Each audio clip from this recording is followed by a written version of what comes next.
Welcome back to another episode of the Casey Campbell Podcast. Casey Campbell with you, of course, and we are pleased to be joined live from Champaign as her team practices behind her. Shonda Stanton, the head softball coach at Indiana University. How's it going? It's going great. It's a beautiful day here, Casey. Kicking off the Big Ten tournament. Had some exciting news this morning with all the Big Ten nods. So we're just ready to watch some softball today and get a chance to play tomorrow. Okay, so let's first talk about that. Obviously, the all Big Ten team came out today. Who are some of the Hoosiers that are represented in that? Well, of course, naturally, Taryn Kern, leads the way there. She got not only Freshman of the Year, but Player of the Year. I'd have to look in the record books of the Big Ten. I don't know how often that's happened where a freshman comes in and is Freshman and Player of the Year. That's pretty difficult to do. So kudos to her, so deserving, even better human being, which is super neat. And then from there, I think one of the hardest jobs in our lineup is Taylor Minnick. And I continue to be super proud of her and pleased with how she performs on an everyday basis. Taryn isn't able to do what Taryn does if you don't have the hitter and the elite hitter and the caliber of hitter and human behind her and Minnick. Minnick just flat out gets the job done. And so those two lead the way on the first team, which is super exciting. And then you got the second team nod wise. And we've got Cora Bassett, and starting off, she leads off our lineup and continues to set the tone and be clutch there and be tremendous, top to bottom with our lineup. Joining her on the second team is Sarah Stone.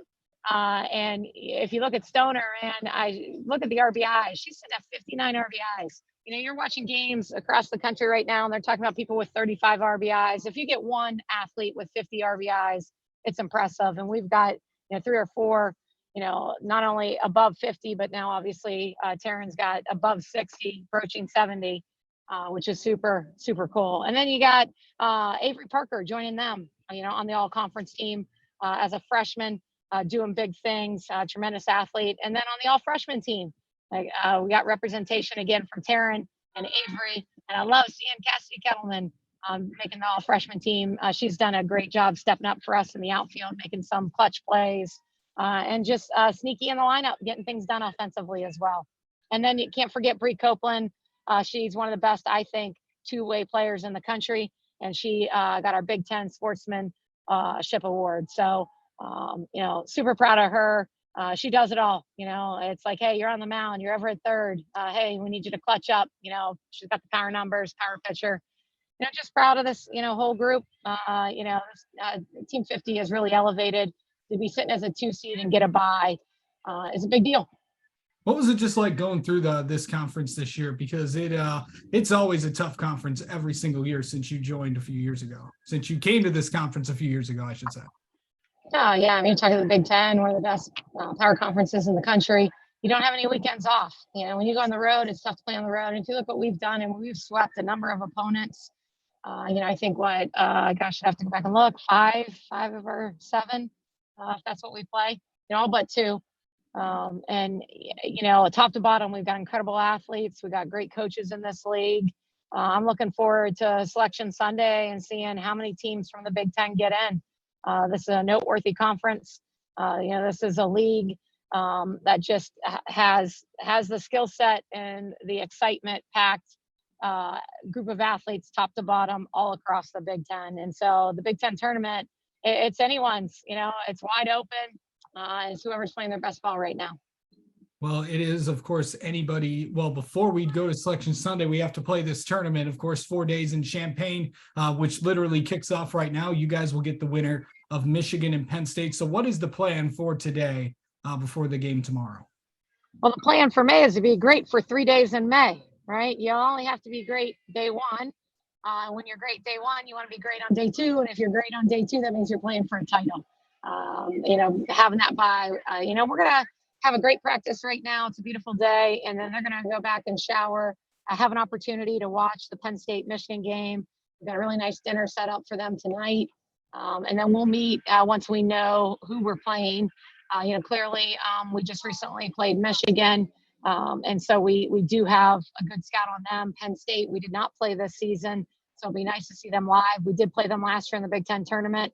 And so a lot of our returners are familiar because we did play Penn State in the regular season last year as well.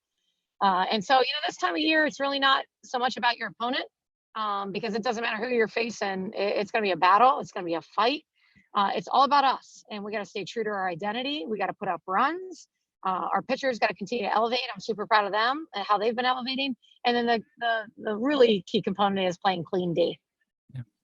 So this tournament is always, it brings unpredictability as it usually always does every year. What is it about this tournament that just excites everybody?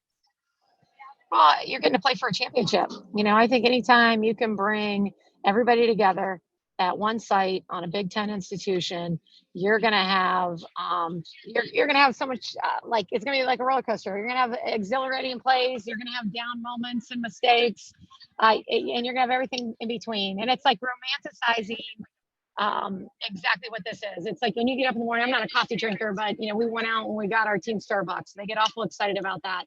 It's like romanticizing that cup of coffee. That is super special.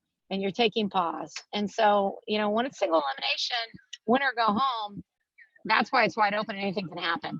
Absolutely. So it's can you celebrate every single moment, every single pitch, like it's your last one? And that's kind of our message to our team is just being super present, shoot our shots, give our best effort. The wins and losses take care of themselves. We don't have to worry about the result. We surrender the outcome. 1 second here. I think a ball. I just saw a ball fly over my head here. It looks like we're hitting BP on the field. You got something to protect me? Okay, we're getting a glove here because we can go yard. I don't know if you noticed.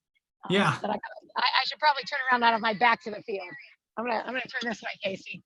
All right. Yeah. All righty. All right. There we go. Okay. So and then also going in from that, just talk about how impressive this freshman class is. Oh gosh, what I love is not only are they special in the field, this group, whether you talk to our trainer, whether you talk to our academic advisor, the interactions and the touches they get, they're tremendous human beings. And that's what I love. The greatest joy in my job is, I've been coaching for some time. And so I love the fact that I'm on, group threads with women in their young 40s that I coached my first couple of years, right? And so watching them come in as freshmen and be the caliber of people that they are, and I think that goes to say what kind of representation and the families that they come from. And so, I just think when you look at them as a body, as a group, they take care of their business, they connect well, they're caring people, they're driven and ambitious. And so that's what I'm, grateful for the most. And then when you look on the field, of course, we're led by Taryn Kern. And she is elevating every aspect of this program. And we couldn't be any more proud of her. She's deserving of every award that she gets. And believe me, I've had players of the year before and freshman of the years before. And I think what's cool is a lot of times when you're in a team, when you have resentment, it's because of envy. Nobody's envious. She's just such a great person that everybody's so excited for her. And so when you have a group of individuals that take care of people and that just are appreciative and grateful for this opportunity, people around them, clearly can celebrate them and cheer them on. And that's what we're seeing with this group.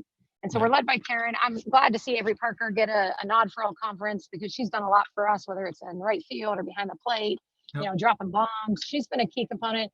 I think Cassie Kettleman, has been the most improved, from not really being in the starting lineup to start the year to dropping down a crucial bumper base hit the other day and getting a great dirt bag read, dirt ball read and being a dirt bag for us to get a much needed insurance run against Michigan State this weekend. So nice to see her get the nod. I think anytime you do this stuff, you are going to have some disappointments. Not everybody can be on the all Big Ten team. And so, we'll do some of our own little mini awards tonight and just let everybody know how appreciative we are of every player 1 through 20, because you don't get a 2 seed if everybody doesn't understand their assignment to be on Team 50 mission. Yep. And what's the biggest thing you got? I know this is about basically it's a simple question, but it's a loaded question. What do you feel like you guys have to do to win the tournament this year? Stay true to our identity. We're going to have to swing it. We're going to have to be +1. If you look at every game that we've won, we've stayed true to our identity. Now, there have been a couple, so I take that back. We have won a 2-1 game, against Maryland. We have won a 6-5 game against Minnesota, so it goes back to being +1. All we got to do is when we get punched, we got to punch back. Sometimes we got to throw the early punch. Sometimes we got to throw the haymaker. Sometimes we got to throw that sucker punch or the punch in the gut. Like, it's like the clip we showed them early on of Rocky, and you thought Drago was going to be winning it, right? And Rocky's just getting beat the mess out of them. And then we all know the story, right? And so for us is during that 6th tool, can we stay tough when we get punched? Because you're not going to go unpunched or unscathed in the Big Ten tournament. Clearly, that's not going to happen. And so continue to throw punches, play free and loose. We do that. I think we got a shot. All right. Shonda Stanton, the head softball coach at Indiana, preparing for the 2023 Big Ten softball tournament here at Champaign. We'll let you get back to practice, and congrats on a great season and so far. And we will talk to you sometime in a few weeks. Thank you, Casey, for having me on. Go IU.